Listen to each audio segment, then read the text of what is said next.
Assalamu alaikum wa rahmatullahi wa barakatuh. Let us begin with a question. When the universe did not yet exist, no earth, no sky, no sun, no moon, no atom, peace be upon him, not a single angel, what was there? The being of Allah Almighty is eternal. This we all know. But what was the very first thing Allah created? The answer to this question was given by the beloved Prophet, peace and blessings be upon him, himself. In a hadith he declared, Kuntu nabiyan wa adamu bayna al-ma'i wa at-teen. Translation: I was already a prophet when Adam, peace be upon him, was still between water and clay. This hadith is recorded in Musnad Ahmad, Tirmidhi, and Hakim's Al-Mustadrak. The scholars have authenticated it.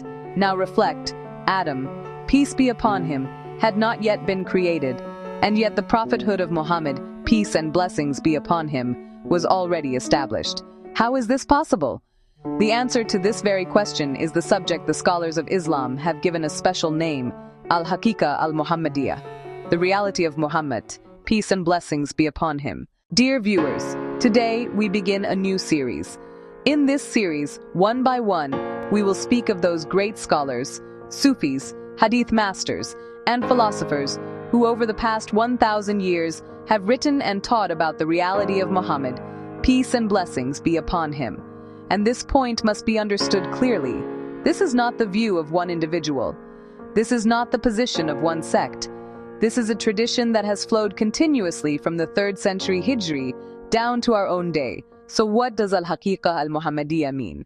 In short, the spiritual reality of the beloved Prophet, peace and blessings be upon him, his blessed light, is the very first creation. The entire universe is the manifestation of that light. Every prophet, every saint, every angel, every soul receives its grace from this single fountainhead. The blessed body of the Prophet, peace and blessings be upon him, his birth, his outward life. All of this took place 1400 years ago. But his spiritual reality has stood since pre-eternity, and this is testified to not only by the Sufis, the greatest hadith masters, the jurists, and the commentators of the Quran have testified to it as well. So, whom will we speak of in this series? Let me give you a glimpse.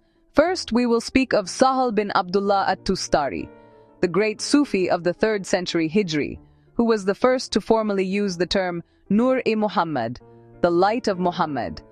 Then Mansur al-Hallaj, in whose book Kitab al-Tawasin, an entire chapter is devoted to the prophetic light. Then Qadi Iyad al-Maliki, whose book Al-Shifa is among the most authoritative references of Ahl al-Sunnah. Then the great Sheikh al-Akbar ibn Arabi, who in Fusus al-Hikam and al-Futuhat al-Makkiyah expounded this subject on the broadest foundations. Then Abd al-Karim al-Jili, Ibn Arabi's greatest commentator. Then Imam Jalal al-Din al-Suyuti, the great hadith master, author of Al-Khassais al-Kubra. Then Mullah Ali al-Qari. Then Abd al-Ghani al-Nabulsi. Then the Imam of the subcontinent, Shah Waliullah Dehlawi. Then Ala Hazrat Imam Ahmad Raza Khan. Then Allama Yusuf al-Nabani. And at the end, Allama Muhammad Iqbal, who presented this entire spiritual tradition in the language of philosophy. Dear viewers, there is one point I will repeat in every single episode. This spiritual greatness of the beloved Prophet, peace and blessings be upon him, does not negate his being a human being and a servant of Allah. Rather, this is the very greatest proof of the perfection of his servitude. The Quran, even when remembering the Prophet, peace and blessings be upon him, at his most exalted station, used these words, Subhana alladhi asra bi abdihi. Glory be to him who took his servant by night. Surah Al-Isra, verse 1. Look, even at the supreme station of the Miraj, Allah said abdihi, his servant. So Al-Haqiqah al-Muhammadiyah never ever means associating the Prophet, peace and blessings be upon him, with Allah. Not at all. Rather, it is to understand that Allah Almighty bestowed upon his most perfect servant a spiritual rank that he gave to no one else. What is the purpose of this series? First, that you come to know what the people of knowledge have written on this subject across the centuries. Second, that we present every scholar's words with the original book and the original page reference. Nothing will be said without a citation.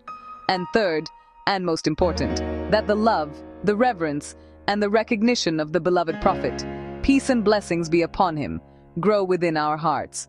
Because the one of whom the Quran declared, وَمَا أَرْسَلْنَكَ إِلَّا رَحْمَةً لِلْعَالَمِينَ, we have sent you as a mercy to all the worlds. To understand his reality is the right of every Muslim. In our next episode, we will speak of Sal bin Abdullah at-Tustari. He was born in Basra, was one of the great Sufis of the 3rd century Hijri, and in his Tafsir al-Tustari, he wrote something that became the foundation of every Sufi tradition that followed. So please subscribe, tap the bell icon, and become part of this journey. May Allah Almighty grant us the true recognition of the beloved Prophet, peace and blessings be upon him. A recognition that is accepted and beloved to Allah and to the Prophet. Peace and blessings be upon him, himself. Our prayer is that Allah Almighty grant us, on the day of all the worlds, an eternal presence at the blessed sandals of the Prophet. Peace and blessings be upon him, and illuminate our hearts with his love. Ameen.